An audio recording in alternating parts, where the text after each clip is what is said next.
ये आदमी जानता था कि उस पर गोली चलने वाली है। उसे ये भी पता था कि हमलावर 3000 मीटर दूर है। वो पूरी तरह बच सकता था, लेकिन उसने जानबूझकर खुद को घायल होने दिया, क्योंकि उसी गोली से उसे राष्ट्रपति की कुर्सी मिलने वाली थी। लेकिन अब सवाल ये था कि एक सड़क पर भटकने वाला गरीब आदमी इतनी खतरनाक चाल चलने लायक दिमाग लेकर आया कहां से। तो चलिए शुरू करते हैं। 6 महीने पहले वो एक बहुत गरीब आदमी था। वो खुद को लेखक कहता था, लेकिन वो कुछ नहीं करता था और एक शब्द भी नहीं लिख सकता था। उसकी जिंदगी खराब होती जा रही थी। वो मुश्किल से गुजारा करता था। सबसे बुरे वक्त में उसकी पार्टनर ने उसे छोड़ दिया। एक युवक ने उस व्यक्ति को सड़क पर पहचान लिया। वो उसकी पहली पत्नी का भाई था। उस व्यक्ति को उसे देखकर सिरदर्द होने लगा। वो आदमी पहले कुछ नहीं करता था, लेकिन कई वर्षों बाद वो एक सफल व्यक्ति बनकर सामने आया। एडी की हालत देखकर उसके जीजा ने उसे सहारा दिया और अपनी सफलता का राज बताया। जीजा ने अपनी जेब से एक पारदर्शी टैबलेट निकाली। उसने बताया कि यह तकनीक का एक अद्भुत आविष्कार है और पूरी तरह सुरक्षित है। वैज्ञानिकों ने इसे दिमाग की क्षमता बढ़ाने के लिए बनाया है। आमतौर पर लोग अपने दिमाग का कम हिस्सा इस्तेमाल करते हैं, लेकिन ये टैबलेट दिमाग को पूरी तरह चालू कर सकती है। एडी पहले तो हिचकिचाया और उसने मना कर दिया, लेकिन उसके जीजा ने बताया कि ये बहुत महंगी और खास चीज है। एक टैबलेट की कीमत करीब $800 है। जाते जाते जीजा ने अपना बिजनेस कार्ड दिया और वो टैबलेट एडी के लिए छोड़ दी। एडी अब भी परेशानी में था और उस पारदर्शी टैबलेट को गौर से देखने लगा। अब एडी के पास खोने के लिए कुछ नहीं था, इसलिए उसने वो $800 वाली टैबलेट लेने का फैसला किया। जैसे ही उसने इसे खाया, उसका दिमाग अद्भुत तरीके से काम करने लगा। उसकी आंखें चमक उठी और सब कुछ साफ दिखने लगा। तभी मकान मालिक किराया मांगने आई, लेकिन एडी का ध्यान उसकी किताब पर गया। वो किताब देखते ही एडी को पुरानी पड़ी हुई सारी बातें याद आ गई। उसका दिमाग एक मेमोरी कार्ड की तरह हो गया, जो किसी भी जानकारी को तुरंत निकाल सकता था। उसने मकान मालिक को उसकी पढ़ाई में मदद की और उसकी समस्याओं का समाधान बताया। मकान मालिक एडी की बुद्धिमानी देखकर दंग रह गई और बहुत खुश हुई। घर लौटकर एडी में गजब की पावर थी। उसने अपना पूरा कमरा साफ किया। उसका दिमाग नए विचारों से भर गया था और उसमें लिखने की तीव्र इच्छा जागी। वो इतनी तेजी से टाइप करने लगा कि उसकी उंगलियां मशीन की तरह चलने लगी। एडी ने एक ही दिन में अपनी शानदार किताब पूरी कर ली, लेकिन अगली सुबह जागते ही दवा का असर खत्म हो गया और वो फिर से पहले जैसा नॉर्मल महसूस करने लगा। उसे लगा जैसे कल जो कुछ हुआ वो एक सपना था। उसने अपनी किताब एक प्रकाशक को दिखाई। एडिटर को उम्मीद नहीं थी कि एडी इतना अच्छा लिखेगा, लेकिन कुछ पंक्तियां पढ़ते ही वो दंग रह गई। प्रकाशक ने उसे बहुत बड़ी रकम और कॉन्ट्रैक्ट देने का वादा किया। एडी की खुशी का ठिकाना न रहा। उसे समझ आ गया कि इस कामयाबी के लिए वो महंगी टैबलेट बहुत जरूरी है। वो तुरंत अपने जीजा के घर पहुंचा, लेकिन वहाँ का नजारा बदला हुआ था। उसके जीजा की हालत बहुत खराब थी, जैसे किसी ने पीटा हो। जब एडी ने टैबलेट के बारे में पूछा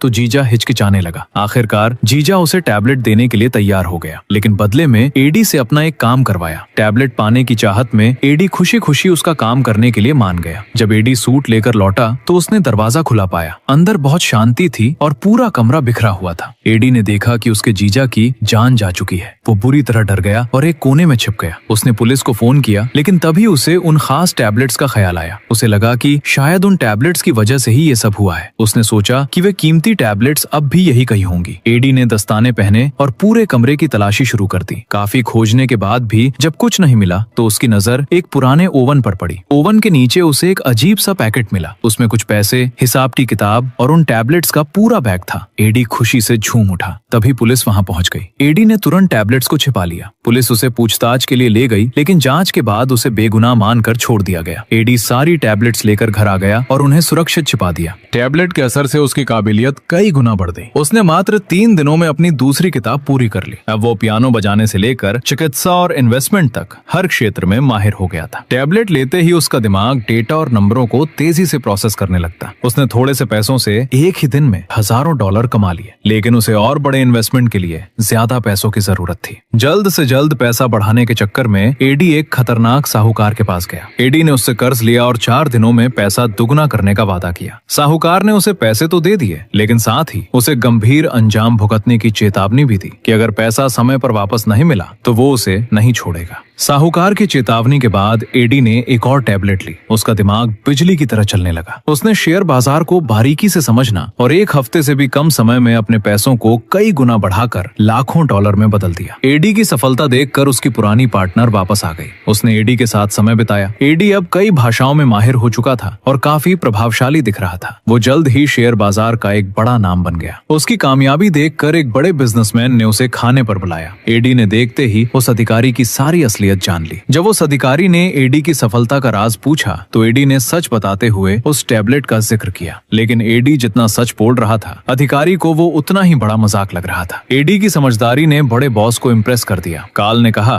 तुम दूसरे बिजनेसमैन की तरह घबराते नहीं हो, तुम्हारा नजरिया सबसे अलग है। कार्ल ने एडी को अपना असिस्टेंट बनने के लिए कहा और अपनी कंपनी के कुछ महत्वपूर्ण दस्तावेज दिखाए। कार्ल एक बड़ी कंपनी खरीदने की योजना बना रहा था और एडी की राय जानना चाहता था। एडी ने फाइलों पर बस एक नजर डाली और तुरंत उनमें कमियां ढूंढ निकाली। उसने साफ कह दिया कि ये सौदा सफल नहीं होगा। कार्ल ने एडी की काबिलियत को परखने के लिए उसे अगले दिन मीटिंग के लिए बुलाया। कार्ल ने कहा कि वो देखना चाहता है कि एडी सौदे को कैसे बेहतर बना सकता है। एडी बहुत खुश था। अब उसे लगने लगा था कि वो कुछ भी हासिल कर सकता है। वो सिर्फ अमीर ही नहीं बना बल्कि अब राजनीति में भी सबसे ऊपर जाना चाहता था। अब उस टैबलेट के साइड इफेक्ट्स दिखने लगे थे। एडी को चक्कर आने लगे और धुंधला दिखने लगा। मेट्रो स्टेशन पर उसकी कुछ लोगों से बहस हो गई। उसने पहले कभी लड़ाई नहीं की थी, लेकिन उसे पुरानी फिल्मों के एक्शन सीन याद आ गए और वो वहां से सही सलामत बच निकला। दवा का असर खत्म होते ही वो बहुत बीमार हो गया और 3 दिनों तक बेहोश रहा। जब उसकी नींद खुली तो उसे याद आया कि ऑफिस में बहुत काम बाकी है। उसने टैबलेट लेने की कोशिश की पर पैकेट लगभग खाली था। उसने सोचा कि वो बिना टैबलेट के काम कर लेगा, पर वो आसान चीजें भी याद नहीं कर पा रहा था। जब उसके बॉस कार्ल ने काम के बारे में पूछा तो एडी घबरा गया। उसकी तबीयत बहुत बिगड़ गई और उसे टैबलेट के साइड इफेक्ट्स समझ आने लगे। डर के मारे उसने अपने जीजा की कॉन्टेक्ट लिस्ट निकाली और उन लोगों को फोन करने लगा जो वही टैबलेट इस्तेमाल करते थे,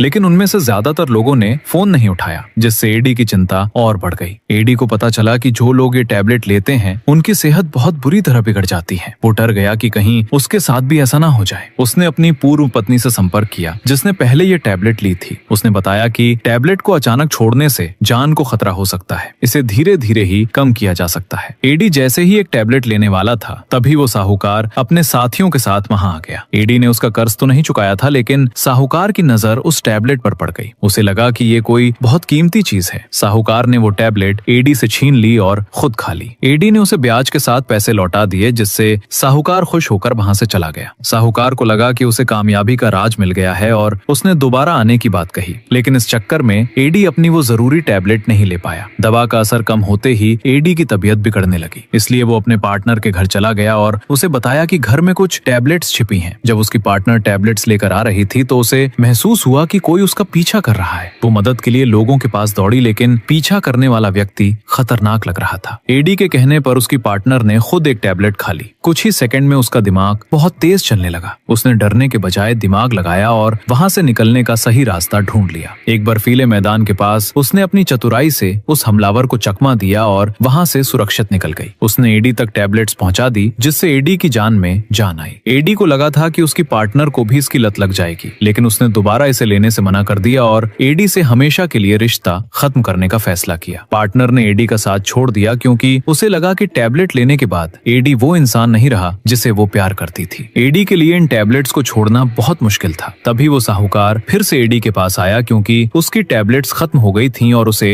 इसकी आदत लग चुकी थी। एडी को एहसास हुआ कि उसकी सुरक्षा को खतरा है, इसलिए उसने 2 बॉडीगार्ड्स रख लिए। उसने एक सुरक्षित और हाईटेक घर खरीदा जिसमें चारों तरफ सीसीटीवी कैमरे और मजबूत दरवाजे थे। अपनी तेज बुद्धि का इस्तेमाल करके एडी ने एक बड़ी बिजनेस डील पूरी की, जिससे उसे $40 मिलियन का इनाम मिला। अब एडी बहुत अमीर हो गया था और हर दिन मोटी कमाई कर रहा था। 1 साल बाद एडी अब फाइनेंस की दुनिया छोड़कर एक मशहूर नेता सेनेटर बन गया था। वो इतना मशहूर हो गया कि अब वो राष्ट्रपति बनना चाहता था। इसी बीच उसका पुराना बॉस कार्ल उससे मिलने आया। कार्ल को एडी की सफलता का राज यानी टैबलेट का पता था। उसने बताया कि उसने वो कंपनी ही खरीद ली है जो ये टैबलेट्स बनाती थी, लेकिन इस टैबलेट के साइड इफेक्ट्स बहुत ज्यादा थे, इसलिए इसका उत्पादन बंद कर दिया गया। कार्ल अब टैबलेट की सप्लाई को कंट्रोल करना चाहता था ताकि वो एडी को अपनी उंगलियों पर नचा सके। कार्ल को लगा कि एडी घबरा जाएगा, लेकिन एडी शांत था। जैसे ही कार्ल अपनी कार में बैठने वाला था, एडी ने एक चौंकाने वाली भविष्यवाणी की। उसने कहा कि पीछे से आ रहा एक ट्रक जिसकी रफ्तार बहुत तेज है और जिसका ड्राइवर फोन चलाने में व्यस्त है, ठीक 18 मीटर दूर खड़ी टैक्सी से टकराने वाला है। एडी ने कार्ल से कहा, मैं तुमसे और बाकी दुनिया से 50 कदम आगे हूँ। मुझे सब दिख रहा है। एडी ने काल का हाथ पकड़कर उसकी सेहत का राज खोल दिया और बताया कि उसे दिल की गंभीर बीमारी है। एडी ने साफ कर दिया कि वो अब किसी के अधीन काम नहीं करेगा। उसने काल से कहा कि वो अपना ख्याल रखे और उसे वोट देना ना भूले। सच्चाई ये थी कि एडी ने पैसा कमाने के बाद एक लैब खरीदी थी। उसने उस टैबलेट पर बहुत रिसर्च करवाई और उसमें सुधार किया। अब नई टैबलेट के कोई साइड इफेक्ट्स नहीं थे। इसे सिर्फ एक बार लेने से दिमाग हमेशा के लिए 100% तेज हो जाता था। अब एडी को बार बार टैबलेट लेने की जरूरत नहीं थी। एडी की पार्टनर उसके पास वापस आ गई। एक दिन वे दोनों चाइनीज खाना खाने बाहर गए। एडी वहाँ चीनी भाषा में बात कर रहा था, जिसे देखकर उसकी पार्टनर हैरान रह गई।